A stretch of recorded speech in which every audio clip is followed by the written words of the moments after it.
Bismillahirrahmanirrahim. Assalamualaikum warahmatullahi wabarakatuh. Kembali di channel Majalah Syahid, channel official dari Majalah Suara Hidayatullah. Alhamdulillah, para penonton, pemirsa dimanapun berada, pada hari ini kita bisa bersilaturahim kembali setelah lama nampaknya kita tidak berjumpa di channel Majalah Syahid. Nah, kebetulan ini sekarang hari-hari ini ya, kita dapatkan sedang dalam masa perubahan cuaca ya gitu, kira-kira sebutannya kira-kira pancaroba. Tambah lagi sebentar lagi kita akan memasuki bulan suci yaitu bulan Ramadan. Nah, dalam kondisi seperti ini kita harus pada kondisi yang sehat nih, kondisi yang bugar, fit. Kenapa? Agar ibadah kita menjadi lebih baik.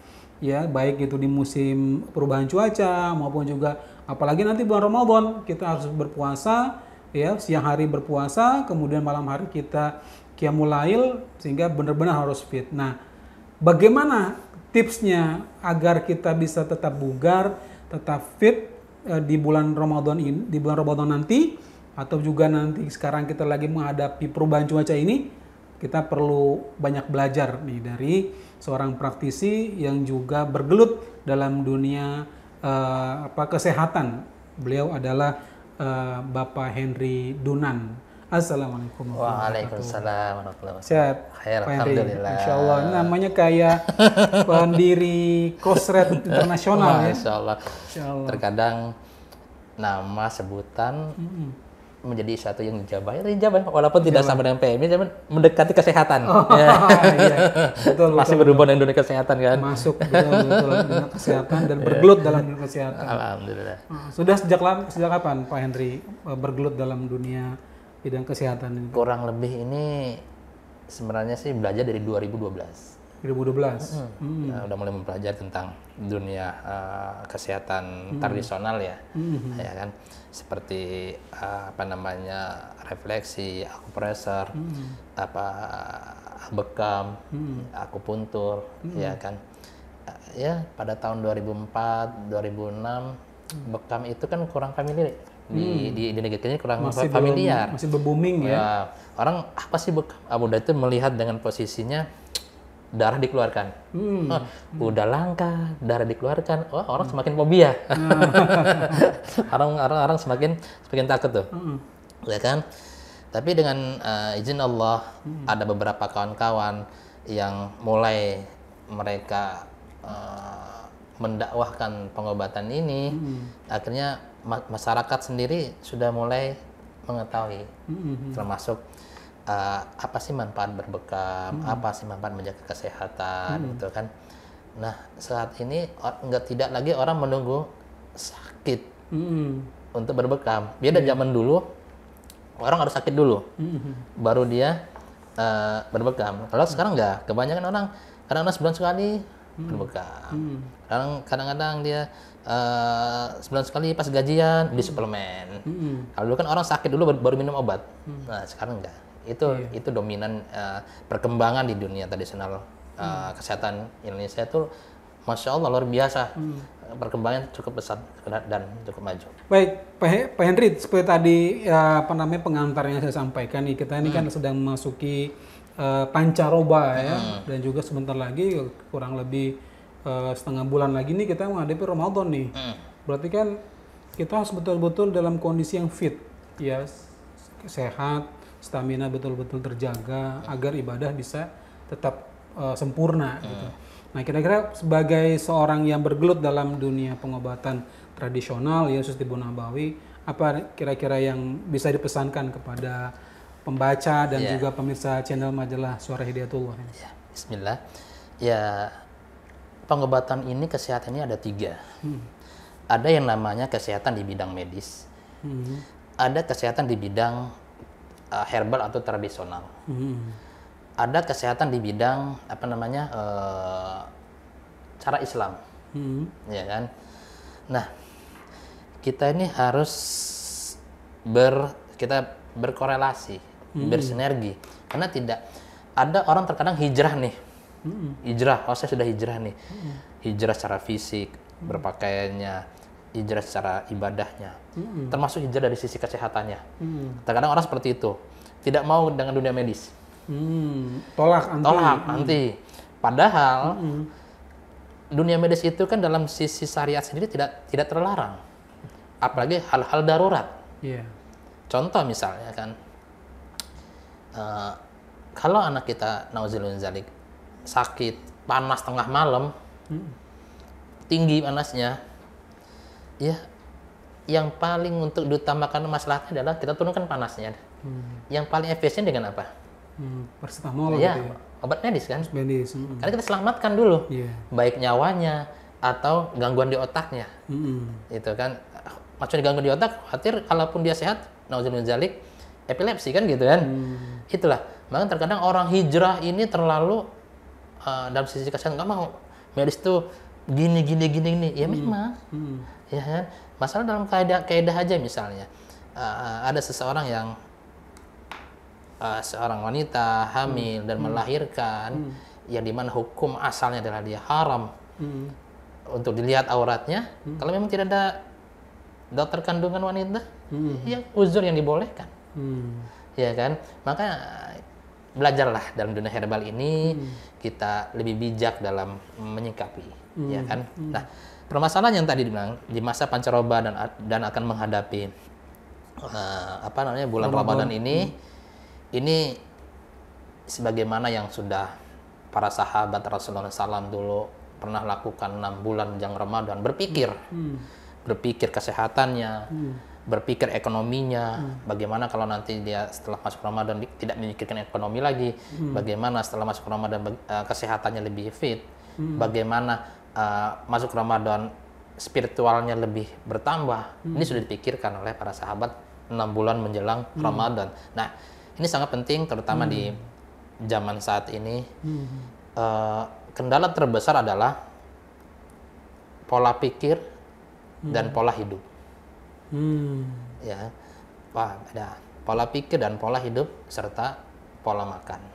Pola pikir, pola hidup, pola makan. Iya. 3 tuh ya? 3. Iya, kenapa bisa begitu? Beda zaman dulu. Kalau zaman dulu, mungkin nenek kita habis subuh mereka jalan nih, mau ke ladang jalan. Jam 7 udah keluar keringat, karena jalan. Ternyangkul, ya kan? Nyangkul. Jam 10 nikmat, makanannya pun dengan ikan teri sama sambal terasi. Nikmat kan? Iya. Dari pola hidupnya, pola makannya, ya kan? Pola pikirin pun nggak terlalu rumit amat, gitu kan? Nah,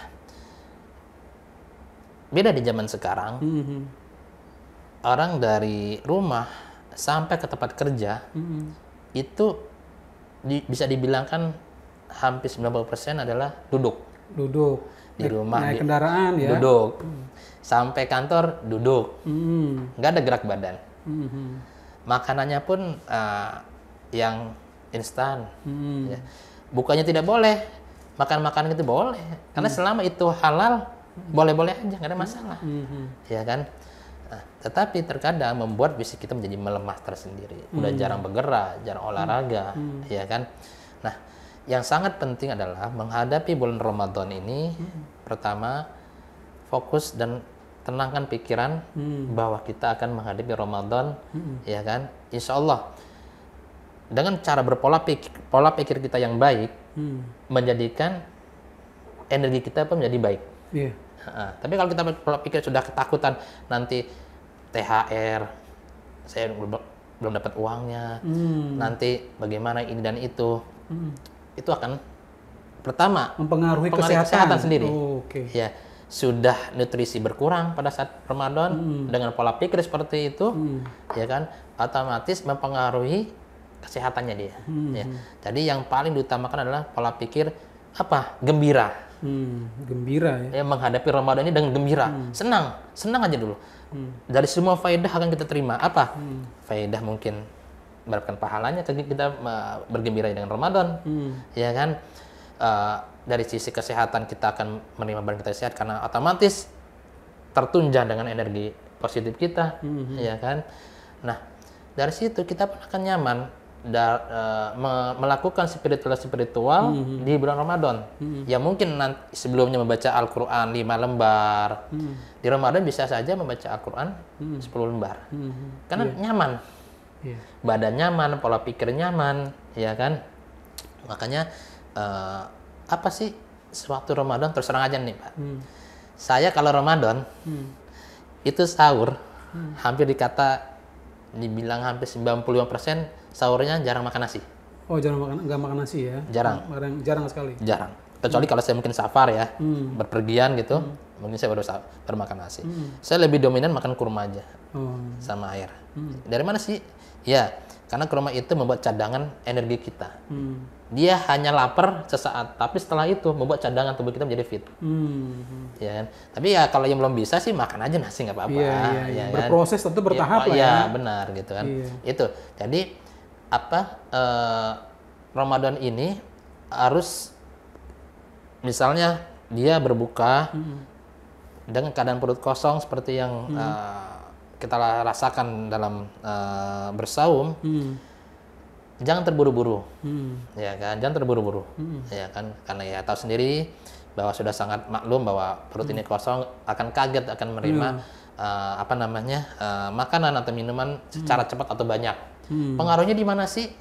Pengaruhnya di spiritual kita nantinya.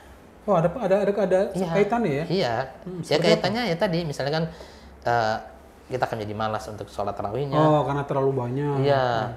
Terus akan malas baca tilawahnya, ya setelah tarawih atau segala macamnya. Kadang tarawih pun pengen cari yang cepat, pulang sampai rumah adalah istirahat dan tidur, ya kan. Menjadikan kita ya ketemu Ramadan lagi, ya seperti itu. Padahal kan jelas bahwa Ramadan ini adalah kompetisi terdahsyat, ya kan. Kurang lebih itu ya. Kaum muslimin saat ini nih 2 miliar ya. Kita berkompetisi, ya kan? Berkompetisi dengan mereka. Apakah kita gugur di dalam kategori gugur? Memang gugur dari pembatal puasa? Apakah kita gugur dalam pembatal pahala puasa? Ya kan? Tinggal kita finishnya mau di mana?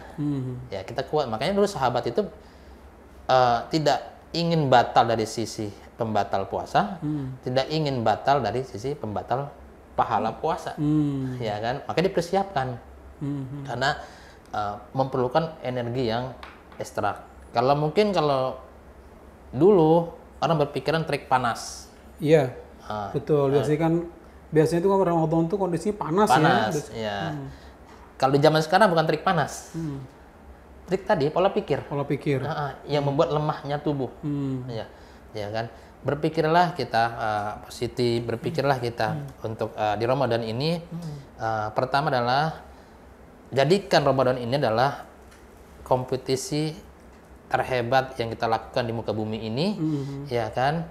Yang mana kita bersaing kurang lebih 2 miliar kaum muslimin di dunia. Finish kita akan finish maksimal 90% kah? Maksudnya 90% di sini adalah finish yang dimana pembatal puasa kita lewati, pembatal pahala kita maksimalkan untuk kita tinggalkan, ya kan? Itu. Jadi jadikan Ramadan ini adalah momentum yang luar biasa. Jadi jangan anggap seperti tahun kemarin, santai aja. Santai dalam sisi kesehatan, santai dalam sisi pola pikir ekonomi, ya kan? Jangan kita anggap Ramadan ini adalah momen-momen biasa saja seperti gitu ya. Kita dari SD sampai kita SMA. Iya, Gitu kan. Makanya jadikan terus bertambah setiap Ramadan adalah yang kita harapkan dari seorang muslim adalah seperti itu. Bertambah apanya sih? Bertambah mungkin puasa tahun kemarin kita sakit. Sekarang kita siapkan supaya tidak sakit. Ya kan? Tahun kemarin dari sisi spiritual mungkin belum khatam Al-Quran. Kita usahakan di tahun ini spiritualnya dengan secara khatam Al-Quran. Ya, semua perlu pemanasan. Yang tadinya 5 lembar, sekarang baca 10 lembar. Masih Sya'ban nih. Belum masuk Ramadan nih. Gitu. Jadi harus ada di mindset kita, pola pikir kita, Ramadan ini hebat. Ya kan? Terkait dengan mindset dan pola pikir itu kan berarti memang harus eh, berdasarkan pada ilmu ya. Jadi betul-betul harus memahami ilmu tentang bagaimana mempersiapkan Ramadan itu ya. Tadi sudah Pak Henry kan sudah menyampaikan. Nah, selain tadi harus tetap fokus, kemudian berbuka dan sahur dengan tidak perlu buru-buru, dan dengan cukup dengan kurma, gitu ya. Ada nggak hal apa yang juga perlu dikonsumsi oleh umat ya, umat Islam agar juga membantu tubuhnya juga bisa tetap sehat gitu. Ya. Paling utama kalau untuk sahur sendiri itu kurma. Kurma Ya, terutama. itu paling utama. Ya. Selebihnya kalau bisa usahakan ya, kalau bisa minum menggunakan air putih masak sendiri. Air putih masak sendiri. Ya. Dan jangan menggunakan aluminium, tapi menggunakan yang namanya enamel, panci enamel. Panci enamel ya. Okay. Supaya apa? Kadar zat besinya itu berkurang. Itu pH-nya cukup lumayan kalau kita masak sendiri. Oke, enamel itu pH-nya tinggi ya? Lumayan, bagus sekali. Lumayan lah, daripada kita beli pH di luaran, air pH itu cukup lumayan mahal kan kita. Iya. Nah, aduh, air sumur saya kurang bagus. Nggak apa-apa, beli air isi ulang atau beli air galon yang merek-merek yang sudah ada di pasaran, dimasak lagi. Masak lagi. Pakai enamel itu ya? Enamel, ya. Itu salah satu faedahnya adalah luar biasa, membuat cadangan energi kita itu nggak cepat haus. Nggak mudah haus, karena jelas bagi orang yang aktivitas, apalagi para saudara kita yang di lapangan seperti driver online gitu kan, itu luar biasa panasnya. Ya kan, usahakan kurma dan air bukan air putih sih ya namanya, air bening. Air bening. Ya, kalau air putih kan air susu. Putih susu. Nah, itu air bening gitu kan. Saya sarankan masak. Ya kan. Nggak ada kayu bakar, kompor aja nggak apa-apa. Nah, itu yang paling utama kalau saya pribadi yang saya rutinkan kan seperti itu setiap Ramadan, ya kan.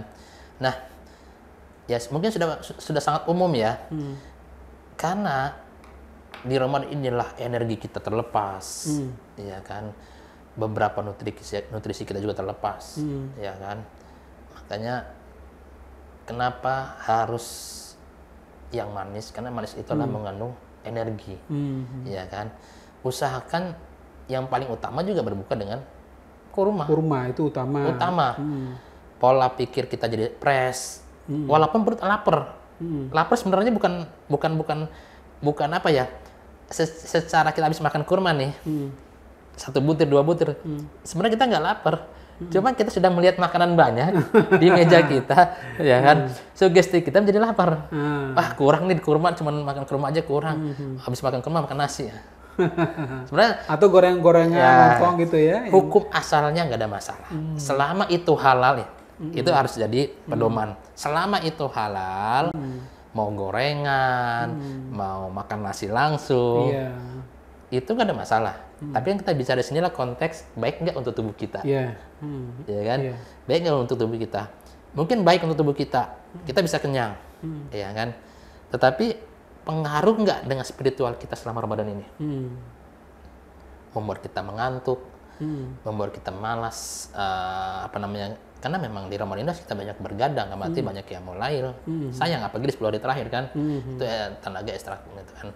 Nah, itu yang harus ditambah adalah setelah kita makan kurma, kita minum, kita sholat, ya kan? Kita sholat. Kalau saya pribadi biasanya jarang langsung makan. Biasanya atau menjelang Isya, sholat Isya baru makan sedikit aja. Ya kan? Apa sih yang diutamakannya? Biasanya yang hijau-hijauan sayur. Sayur-sayuran ya? Sayur-sayuran. Itu jangan ditinggalkan itu. Kalau bisa usahakan cari sayur-sayuran. Ya kan? Tapi kalau aduh susah nih sayur-sayuran, ya madu. Karena madu ini menyerap ke dalam buminya Allah yang di situ sudah ada dari air, dari gula alaminya, ya kan, dari tanam-tanamannya dari tanah sendiri gitu kan. Yaitu madu ini adalah nutrisi antara buah dan sayur, ya kan. Antara buah dan sayur. Iya. Jadi tetap meskipun kita sudah makan buah, sudah makan sayur, tambahan madu itu juga cukup bagus ya untuk tubuh kita. Tambah bagus. Tambah bagus. Karena kalau madu sendiri utamanya mendetoksifikasi. Madu mendetoksifikasi. Iya. Oh, Itu keutamaan madu sendiri adalah mendetoksifikasi. Jadi yang mungkin tadi waktu kita berpuasa, mah saya mungkin kelihatannya kambuh, atau apa misalnya, kepala saya pusing tadi, iya kan? Ya kan? Atau ada yang rasa gitu ya. Atau yang kolesterolnya naik, ya kan? Itu kasihnya perlu. Nanti asupannya dengan buah atau dengan sayuran hijau tadi, ya kan? Bagi yang suka dengan nasi banyak, nggak ada masalah, silakan gitu kan. Tapi kalau mau bikin konsep kesehatan tubuh dan konsep kesehatan spiritual, harus diatur, iya kan. Nah, di depan kita kebetulan nih ada nih apa namanya produk-produk madu ini, madu campuran dengan apa ini, Pak Henry? Ada temulawak ya? ada pegagan. Ini ada beberapa jenis madu yang ada di depan kita ini. Kalau ini madu ternak ya. Madu ternak. Di sini ada juga madu. Nah, kan ada gini, Pak Henry. Ada yang kemudian juga sebagian masyarakat menganggap bahwa madu itu kan manis ya, dan kemudian orang tertentu itu menolak dengan apa yang sifatnya manis karena sama apalagi madu nih banyak yang mempertanyakan lah kira-kira gitu.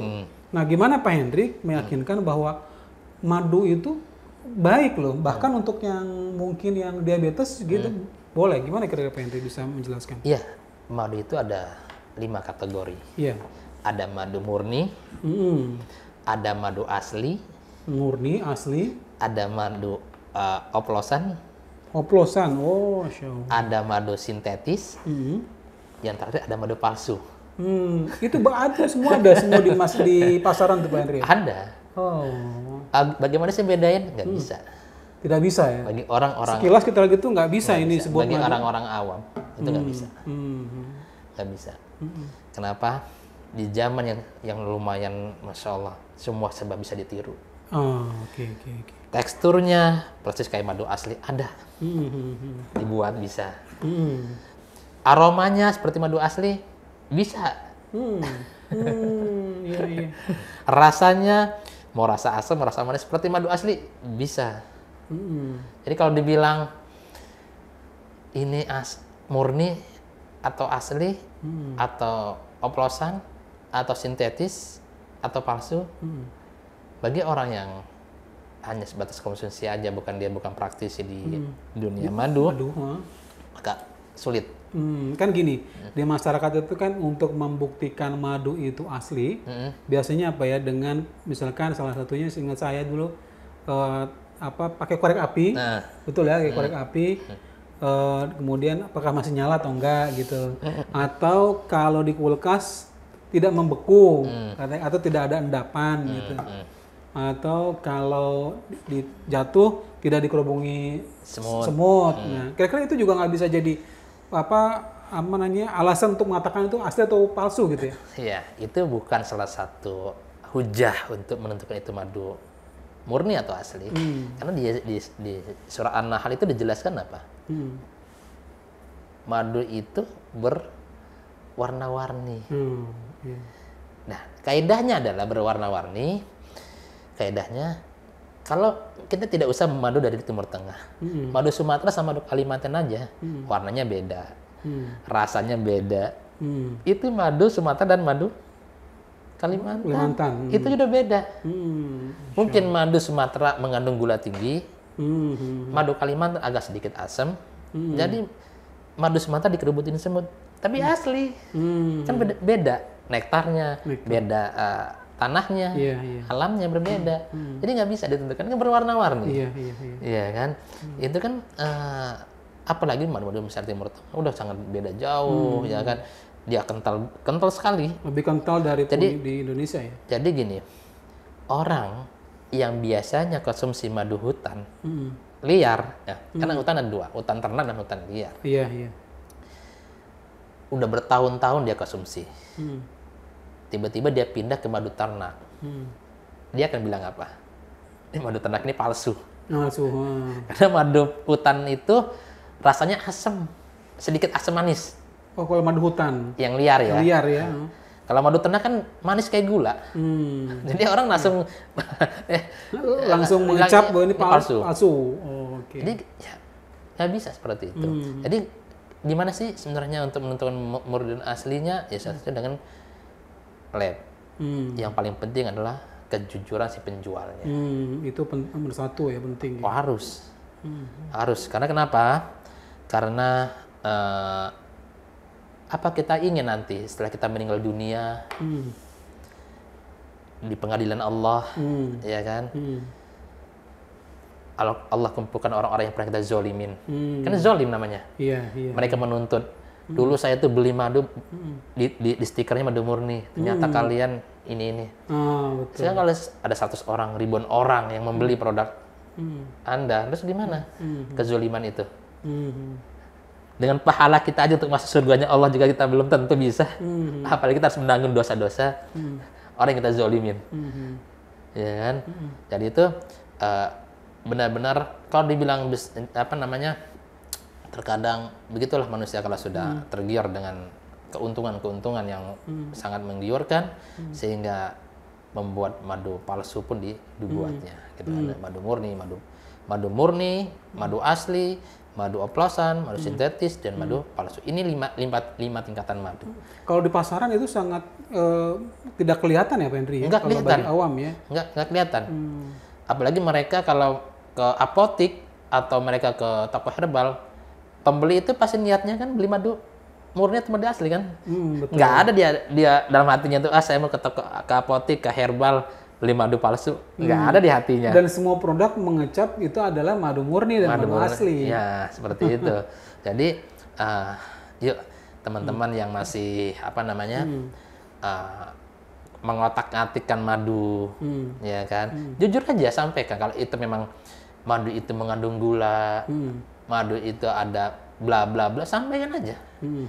Ya kan? Yang penting ada pilihan itu di mereka, di konsumen. Karena hukum asalnya kita ridho kan. Nah, dia tahu nih, yang penting saya ada madunya, nggak apa-apa ya, nggak ada masalah gitu kan. Yeah.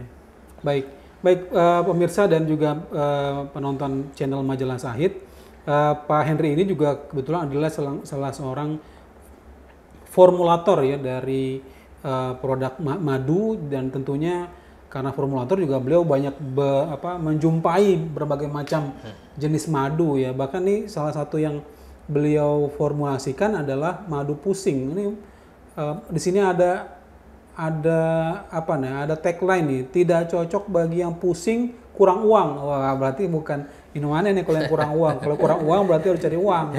Nah, ini madu pusingnya apa nih Pak Henry? Nih kok dinamain madu pusing? S-nya 2 lagi. Iya. Bisa ceritakan Pak? Iya. Kalau pusing 1, S-nya 1, pusing berarti nggak berat. Oh, nggak berat. Kalau S-nya 2, pusingnya berat. Maksudnya begini, terkadang kan orang ini kan pusing dalam hal pola pikirnya, tadi yang saya sebutkan. Ya, makanya faedah dari madu pusing sendiri adalah bagaimana dia mengimunkan peredaran darah di otak. Mengimunkan peredaran darah di otak. Jadi, tapi pekerja-pekerja pemikir, yang tadi udah badan tidak bergerak, ya dia harus berpikir tentang bagaimana pekerjaannya, ya perlu ada imun untuk di peredaran darah di otak, ya terutama di kepala, supaya lebih tenang menghadapi suatu pekerjaannya, keluar ide-idenya, ya sebenarnya tapi itu adalah bismillahi, dengan izin Allah. Ini cuma wasilah, jadi tidak patokan utama sebagaimana kita berwasilah untuk kenyang adalah dengan bermakan. Ya kan? Makanya kita perlu ikhtiar gitu kan. Yang tadi saya sebutkan tadi kan, pola pikir itu menjadi hal utama. Sebuah sumber penyakit. Kerusakan pola pikir itu menjadi rusaknya kesehatan kita. Contoh misalnya, dengan adanya madu pusing, ya kan, wasilah madu pusing, kita lebih mengimun peredaran darah di otak. Maka salah satunya adalah komposisinya adalah di situ ada pegagan. Ini kuncinya di pegagan ya? Iya, ada pegagan. Apa sih ini madunya? Madunya sih madu ternak super. Madu ternak super? Iya, madu ternak super itu lebih dominan di wilayah Sumatera. Ya, makanya dari situ kita akan mengambil faedah yang tadi saya sampaikan, bahwa pengobatan itu ada 3, pengobatan medis, pengobatan herbal atau tradisional, dan pengobatan cara Islami. Apa sih cara Islami ini pengobatannya? Gitu kan. Terkadang ada orang mempunyai keluhan hipertensi. Apa namanya? Darah tinggi. Darah tinggi ini kan ada 2. Darah tinggi karena makanan, dan darah tinggi dari pola pikir. Ya. Kalau darah tinggi dari makanan, mungkin konsumsi atau minum obat medis atau herbal dia akan turun. Tapi kalau darah tinggi karena pola pikir, ya mungkin mau minum obat stroke nggak bakal turun. Pola pikir itu maksudnya apa? Dia berpikir berat atau memang terlalu banyak yang difikirkan atau apa maksudnya yang dengan pola pikir? Jadi termasuk pola pikir ini masuknya di pengobatan Islami. Iya. Baik, oke. Kenapa?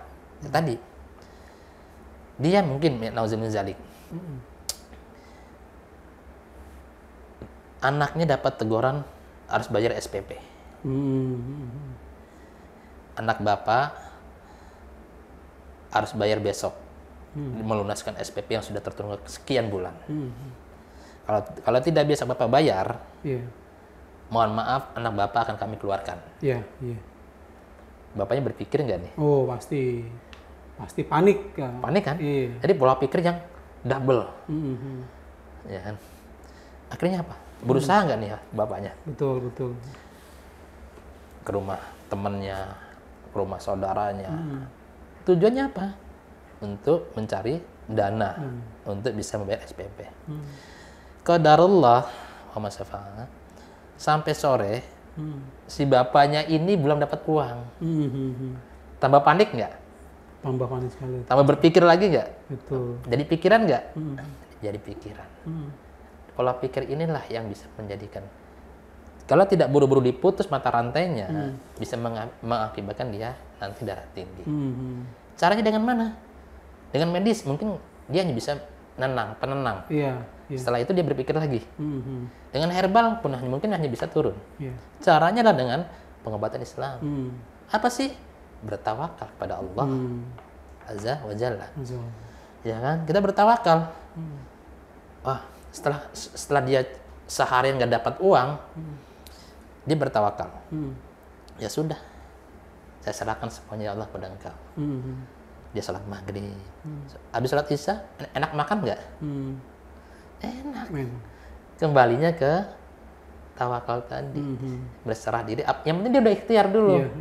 Ya, enak makan. Bisa tidur nggak? Bisa. Bisa. Makanya pengobatannya adalah pengobatan Islami tadi. Apa sih di mana sih Islami? Ya tawakal. Ya kan? Bisa terjadi hipertensi nggak? Ada kemungkinan nggak bisa, karena dia tenang kan udah. Coba kalau dia gerabak gerubuk, dia panik, habis sholat isya nggak lapar, cuman nggak nafsu makan, ngantuk cuman nggak bisa tidur, besok pagi bisa darah tinggi, bisa emah, kan tadi kan mau makan nggak nafsu makan, ya itu. Jadi pengobatan itu ada 3, medis, herbal tradisional atau pengobatan Islami. Jadi seperti itu. Jadi karena nampaknya saya pribadi juga bukan hanya di formulasi, tapi kita membuka ruang konsultasi. Gitu kan. Jadi memang bagaimana pengobatan itu ya harus disinergikan ya antara medis, herbal dan juga cara Islami. Dan ini kemudian menjadi satu kesatuan formula untuk bisa hidup sehat. Nah, tadi saya kira banyak hal yang bisa juga